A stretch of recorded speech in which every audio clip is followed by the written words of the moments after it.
Stand tall, walk straight, and give a firm handshake with your right hand. That's what they say is needed to make a good first impression. Standing tall, check. Walking straight? Well, you saw I did not exactly walk in a straight line. Give a firm handshake with your right hand? Let's just say after COVID, I'm glad fist bumps became popular. You may have noticed I have a physical disability. It's called cerebral palsy, CP for short. As a result, I don't walk straight. And my balance is as sensitive as when a person with a chipped tooth eats ice cream. I would know I've chipped my tooth close to half a dozen times because of my lack of balance.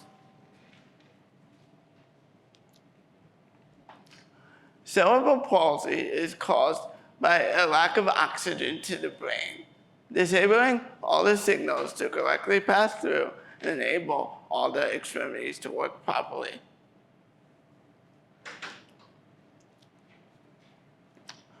I was born premature, weighing 1 pound 13 ounces.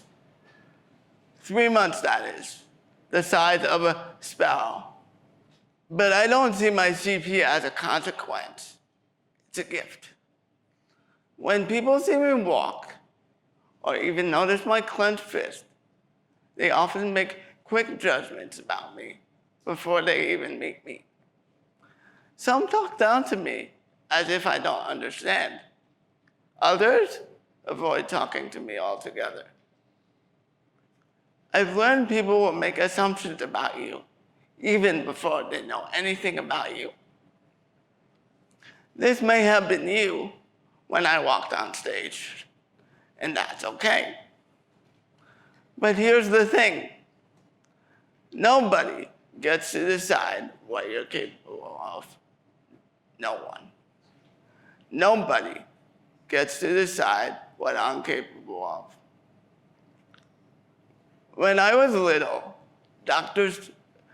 my teacher told my parents that I was doing the best I could based on what I was capable of. And I have to thank my teacher for saying that, because it led to my parents changing schools for me. This was a moment where I realized I could take negativity and doubt and turn it into positivity and accomplishment. But I didn't do it alone, and you shouldn't have to either. Which brings me to my second point. Get comfortable with the uncomfortable by working with the people you're comfortable with. When I was little, doctors told my parents that I may be able to walk, but I may need a helmet to protect me when I fall. Instead of getting me a helmet, my parents and therapists decided to teach me how to walk and fall safely. For example, we would practice going up and down a curb, or practice on a balance beam, and they would be in front of me to make me feel more comfortable. We would even practice falling and putting my hands out to avoid injury. Over time, I feel more comfortable doing it by myself. Having trained professionals that knew how to communicate with me and push me allowed me to take chances that I wouldn't have otherwise taken, such as applying to college, public speaking, learning to ski, and going away to camp. Number 3, find places where you could be yourself. For me, that was sleepaway camp. It was the first time I lived away from home, and it's where I learned how to take care of myself. Doing things like getting dressed on my own, and showering on my own gave me a sense of independence. It made me realize I could do it in the real world too. At camp, I also learned to challenge the meaning of popularity. I didn't have to try to explain myself or fit in. I learned you'll belong where you're supposed to belong. You'll be accepted where you're supposed to be accepted. The way you find out is by flying on your own. You still have the co-pilot there. But as my mom so powerfully said, I gave you your wings. Now it's your turn to fly. Number 4, struggles are a part of success. I have achieved a lot in my life. But for me, achievement is doing something over and over again until it becomes second nature. In my head, I grapple with whether or not I get accolades because of my disability. I would like to think I move through life showing people that I've earned them through hard work. But that hasn't come without challenges. Part of life is falling, brushing yourself off, and getting back up.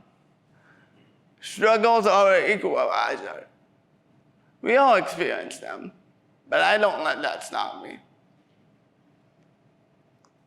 I bet you wouldn't have guessed I have an undergrad degree in business and a graduate degree in sports journalism. I didn't just wake up one day and receive those degrees. In fact, in high school, my teachers asked my parents if I had a plan B for going away to college. My parents said no. We always stick with plan A. So we applied to a transition program that would help me live independently. Was it uncomfortable? Yes.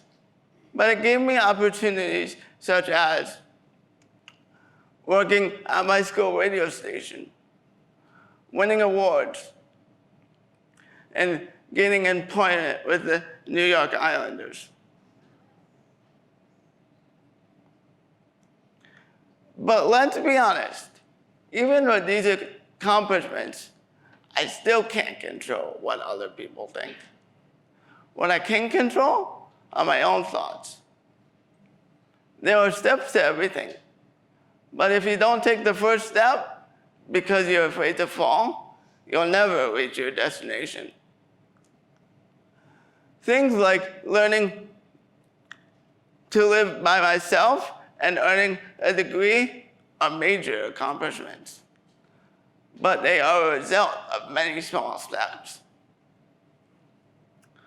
Like putting my shoes on by myself, buttoning a shirt, going downstairs, and getting on this stage. The truth is, people are always going to form a first impression about you. Don't worry about what other people think. You get to be the narrator of your own story instead of the reader. Today, I hope I was able to show you that my physical disability doesn't affect my ability to relate to others. That's because I don't view it as a disability. I view it as an opportunity. An opportunity for a second impression. An opportunity to get to know someone based on who they are, not how they walk up to you. Thank you.